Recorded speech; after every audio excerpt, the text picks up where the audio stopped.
मलाई यो गाडी लानु यही मन पर्दैन। नारायण साथीहरू गुड मर्निङ, सन्चै हुनुहुन्छ र सबैजना। तपाईँहरूलाई यसको रिजन अहिले भन्छु। साथी चाहिँ उठेर निन्द्रामा टिसर्ट मिलाउँदैछन्। राति 3 बजे आइपुगे, 3 बजे राति सुतेर चाहिँ बिहान 6 बजे उठ्नुपर्छ। मलाई यही पानी मन पर्दैन गाडी लाइनमा चाहिँ। त्यहाँ गाडीबाट निस्केर चाहिँ हात खुट्टा मुख सुख धुन लाग्यो र पानी पनि भर्न लाग्यो, किनभने पानी चाहिँ सिद्धिया छ। पानी चाहिँ एनी टाइम नै भर्नुपर्छ। त्यहाँबाट मुख सुख धोएर आफ्नो गन्तव्यतिर नै लाग्नुपर्छ।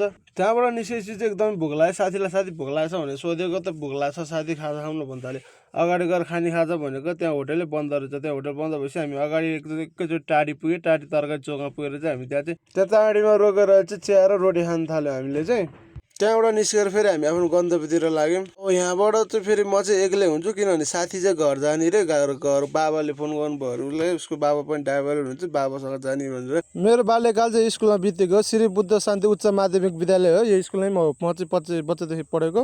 साथी घर जाने भएर मैले चाहिँ साथीलाई जिस्काएर चाहिँ ओहो घर जाने रे तिमी भनेर साथीलाई जिस्काएर चाहिँ हाम्रो घर पनि पुग्न लाग्यो। धेरै टाढा त छैन स्कुलबाट, जम्मा 230 मिटरको चाहिँ डिफेन्स स्कुलबाट हाम्रो घर चाहिँ।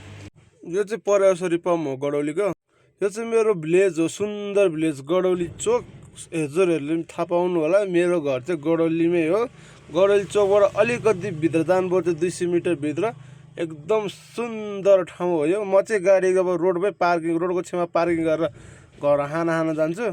घर खाना जाने क्रममा चाहिँ मैले चाहिँ आन्टीलाई भेट्छु। आन्टी चाहिँ गएर धान कुटेर आउनु भइरहेको रहेछ। के छ आन्टी हाल खबर? आन्टी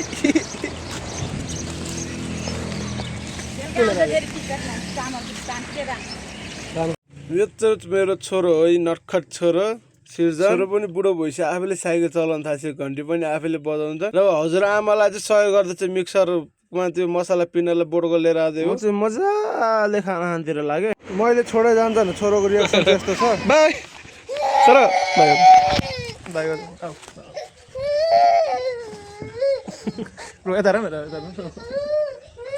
छोडे जानु मनै लाग्दैन गाडीमा, रुन्छ। कामै त्यस्तो छ के गर्नु। यता हेर नि बाबु, मोबाइल हेर बाबुको मोबाइल हेर नि। छोरोलाई छोडेर हिँड्नै मन लाग्दैन, त्यस्तो रोएर बस्यो के भन्नु। रहर होइन बाध्यता हाम्रो, हाम्रो ड्राइभर पेसा राम्रो कि नराम्रो, सुपटर खेलम्बु पारी पारी। त्यहाँ गाउँको दाइ चाहिँ अगाडिसम्म दाइले 12 चक्का ट्राई गरेर हेर्नु भाइ, ट्राई गरौँ न भनेर दाइले माग्नुभयो। दाइले ट्रक चलाउँथ्यो र दाइले चाहिँ ट्रक चलाएपछि ओर्लेर म चाहिँ हेटौँडा पुगेँ। बिचको चाहिँ मैले हालिदिएको छैन भिडियो। हेटौँडातिर चाहिँ पानी एकदमै मजाले परिरहेको थियो, शीतल पनि भइरहेको। हेटौँडा पुल गरी चाहिँ हामी चाहिँ दायाँ लाग्नुपर्छ, सिधै जान पाउँदैन। सिधै चाहिँ भिडभाड हुने भएर हामी चाहिँ दायाँतिर लाग्नुपर्छ, बिर्गन साइडतिर। अगाडि पुगेपछि मात्रै चुरेमाई मन्दिरको चाहिँ दर्शन गरेँ। गएर लोड गर्नुपर्छ गाडी। अब रातै हिँड्नुपर्छ फेरि गाडी लोड गरेर। गाह्रो छ कि यो जिन्दगी चाहिँ, एकदम बेकार जिन्दगी छ। अगाडि गएर चाहिँ अब तेल चाहिँ हाल्नुपर्छ गाडीमा। तेल मजाले हालेँ। तेल हालेर त्यहाँबाट चाहिँ बाहिर निस्क्यो। अब अगाडि गएर चाहिँ मलाई चाहिँ साउले त्यो हिसाब प्याड लिएर आउनुपर्छ। हिसाब प्याडहरू लिएर आऊ, त्यहाँनिर चलानी बनाउनु पर्छ। त्यसमा फेरि त्यो बिल भएन भने तिम्रो गाडी लोड भएर तिम्रो गाडी निस्किँदैन भन्नुभयो। ल हुन्छ र भनेर म चाहिँ अब अम्लेसगञ्ज बजारमा चाहिँ गएर त आफ्नो त्यो चलानी बनाउनु लागि चाहिँ त्यो हिसाब प्याड चाहिँ त्यो लिएर आएँ, 3टा बुक चाहिँ। त्यहाँबाट त्यो बुक लिएर चाहिँ म फेरि आफ्नो गन्तव्यतिर नै लाग्छु लोड गर्नको लागि।